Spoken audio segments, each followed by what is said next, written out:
Assalamualaikum warahmatullahi wabarakatuh.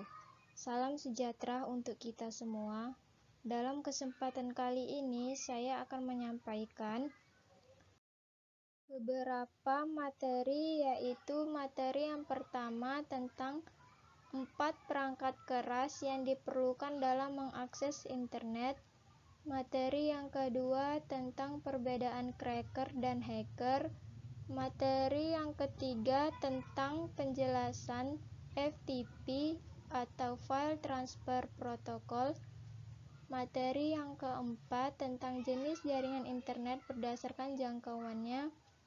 Materi yang kelima tentang pengertian mailing list dan contohnya. Baik, langsung saja saya akan menjelaskan materi yang pertama, yaitu 4 perangkat keras yang diperlukan dalam mengakses internet. Ada 4 macam perangkat keras untuk mengakses internet, yaitu sebagai berikut. 1. Perangkat komputer. Perangkat keras untuk mengakses internet yang paling dasar yaitu perangkat komputer yang terdiri dari CPU, monitor, keyboard, mouse, dan perangkat pendukung seperti kartu jaringan atau network interface card, kabel jaringan, dan konektor kabel jaringan. Yang kedua, switch atau hub. Switch atau hub pada topologi jaringan komputer memiliki peranan yang sama. Kedua perangkat ini menjadi konseptor bertugas mengirim dan menerima paket data yang berjalan di topologi, memastikan agar setiap perangkat komputer dapat saling berinteraksi dengan baik. Yang ketiga, router. Tugas router di sini sebagai penghubung antar dua jaringan atau lebih. Jika switch hanya bertugas untuk manajemen satu jaringan LAN atau local area network, maka router fungsinya untuk menghubungkan banyak LAN menjadi satu jaringan. Router juga terbagi dua jenis, yaitu dynamic router dan static router. Yang keempat yaitu modem. Modem merupakan perangkat keras untuk mengakses internet yang paling penting. Tentunya jika tidak ada modem, maka 3 perangkat di atas tidak akan bisa membuat kita terhubung ke internet. Modem sendiri dikenal sebagai perangkat komunikasi dua arah. Fungsi utamanya yaitu sebagai alat komunikasi yang mampu berubah sinyal digital komputer menjadi sinyal analog dan sebaliknya, sehingga dapat membuat kita terhubung ke internet. Materi yang kedua yaitu perbedaan cracker dan hacker. Ini perbedaan dari segi pengertian. Pengertian hacker yaitu seseorang yang memiliki pengetahuan dan kemampuan tentang sistem operasi dan bahasa pemrograman serta dapat menggunakan untuk membantu suatu perusahaan di dalam meningkatkan keamanan dan melindungi data mereka. Jadi, hacker bekerja dengan mencari celah keamanan perusahaan untuk memperbaikinya, bukan untuk mengambil data atau merusak suatu jaringan tertentu. Sedangkan pengertian cracker, yaitu cracker menggunakan kemampuan tentang bahasa pemrograman untuk kejahatan.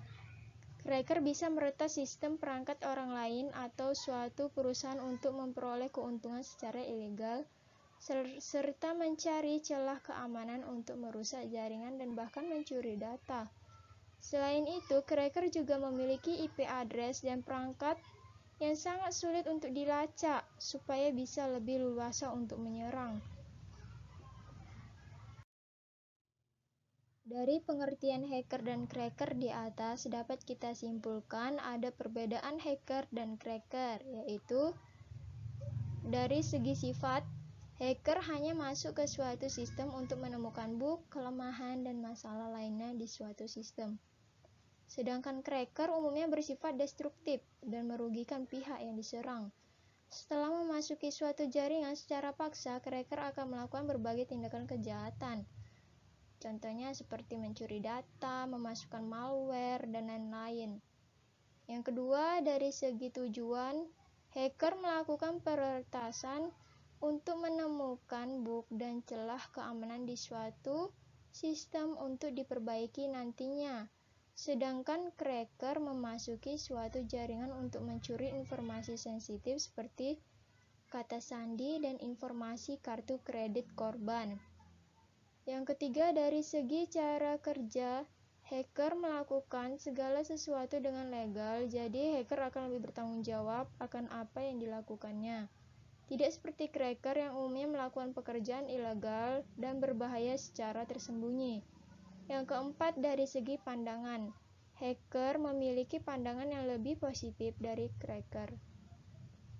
Hacker membobol sistem keamanan untuk mengetahui celah keamanan dan memperbaikinya untuk mencegah kerusakan di masa mendatang. Sementara cracker membobol sistem keamanan dan memanfaatkan kelemahan yang ditemukan untuk kepentingan pribadi. Materi yang ketiga yaitu tentang penjelasan FTP atau File Transfer Protocol.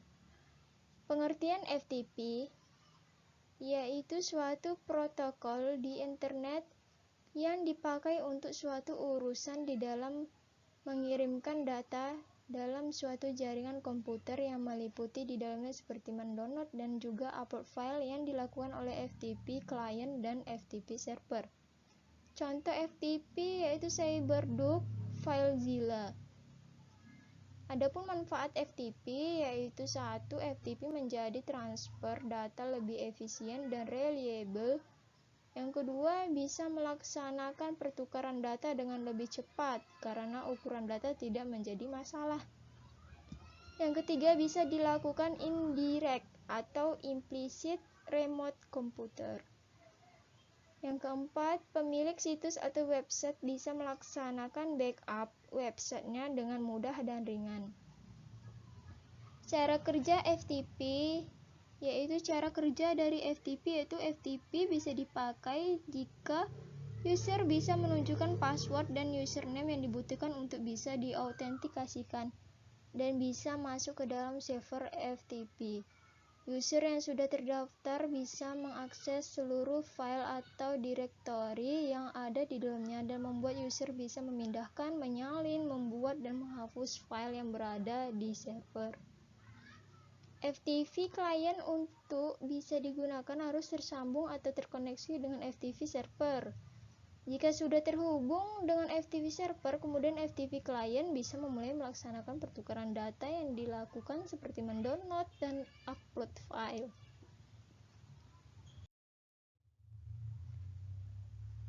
Materi yang keempat yaitu jenis jaringan internet berdasarkan jangkauannya. Yaitu satu, ada Local Area Network atau LAN.